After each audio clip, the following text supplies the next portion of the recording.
Merhabalar. Bugün 2 günlüğüne ablamın yanına geldik. Normalde ablamlar İzmir'de oturuyor ama Güzelçamlı'da, Kuşadası'nda evleri var, yazlıkları. Burası da bir site. Ablamlar, bu evi alalı birkaç sene oldu ama ben daha ikinci defa gidiyorum veya üçüncü defa mı? Öyle bir şey olması lazım. Yaz bitti sayılır. Burada kahve içiyoruz. Ablam bize özel sütlü Türk kahvesi yaptı. Nescafe gibi gözükse de bu sütlü Türk kahvesiydi. Evet, bu da öğle yemeğimiz. Hem öğle hem akşam yemeği diyebiliriz.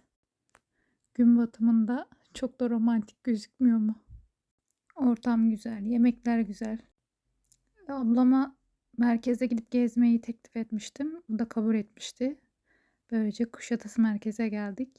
Açıkçası benim planımda böyle gün batımında sahil kenarında bir çay içmek vardı ama nasip olmadı.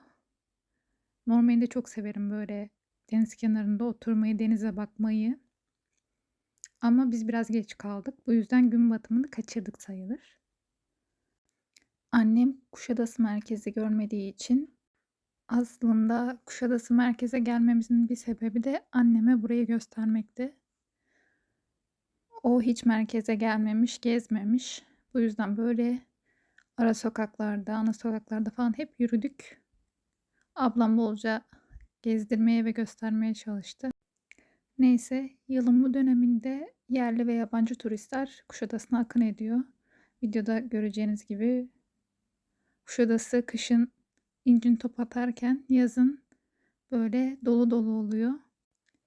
Böyle yazlık yerlere geldiğimde üzüldüğüm tek şey var. O da biz Türkler olarak yurt dışına gidip geri istediğimiz ülkeleri gezemezken yabancılar burada gelip istedikleri bir gezip, yiyip, içip çok güzel tatil yapıyorlar. Memleketimizin en güzel yerlerini ziyaret edebiliyorlar. Biz burada yaşamamıza rağmen gidip memleketimizin en güzel yerlerini ziyaret edemiyoruz ne yazık ki. Böyle yerleri gördüğümde içim sızlamıyor değil. Aklıma genelde hep böyle gelir. Ne diyelim? Umarım günün birinde memleketimizin en güzel yerlerini gidip görmek bizlere de nasip olur. Her neyse, konumuza dönelim. Ortam gayet canlıydı gördüğünüz gibi ve burada yürümek gerçekten zevkliydi. Yeğenimle böyle sarmaş dolaş, teyze yiyen dolaştık. Bol bol sohbet ederek, sağımıza solumuza bakarak, yorumlar yaparak kendimizce iyi vakit geçirdik.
Bakın size ne göstereceğim birazdan. Ta ta ta tam.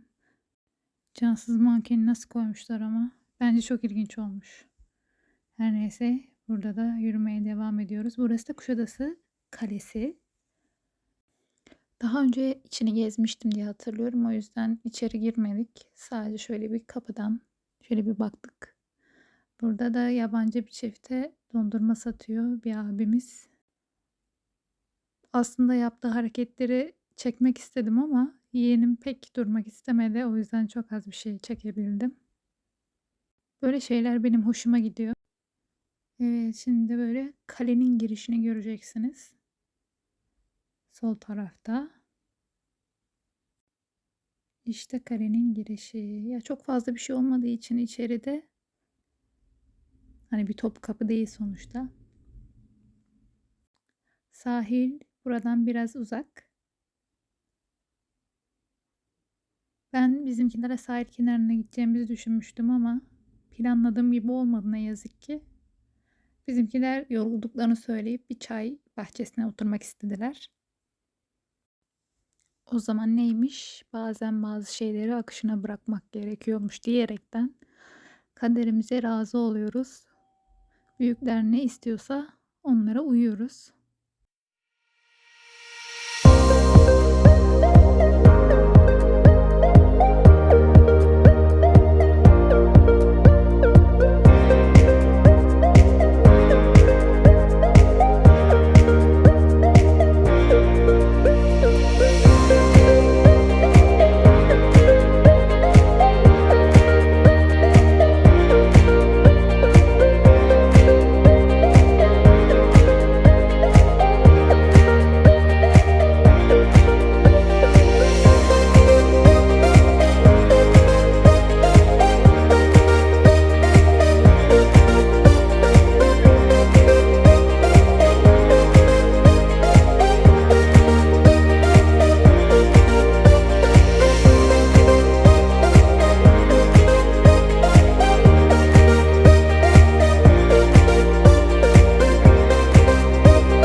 Ve sonunda çay bahçesine geldik. Herkes birer çay aldı.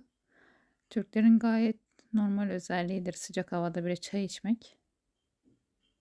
Burada da dedik ki hani madem gün batımını göremedik, deniz kenarında azıcık yürüyelim. Sahil kenarında yürümek güzeldi ama şöyle bir sıkıntı vardı. Çok fazla lağım kokusu vardı yani.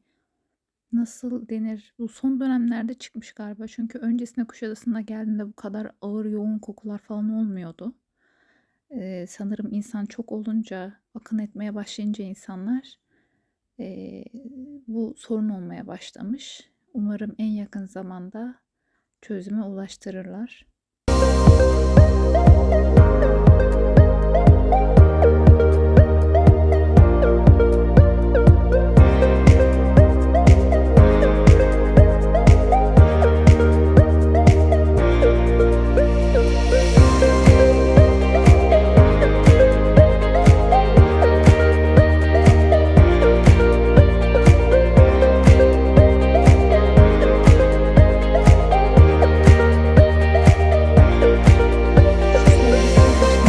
Gördünüz mü? Cansız mankeni. Çok iyi olmamış mı? Hı?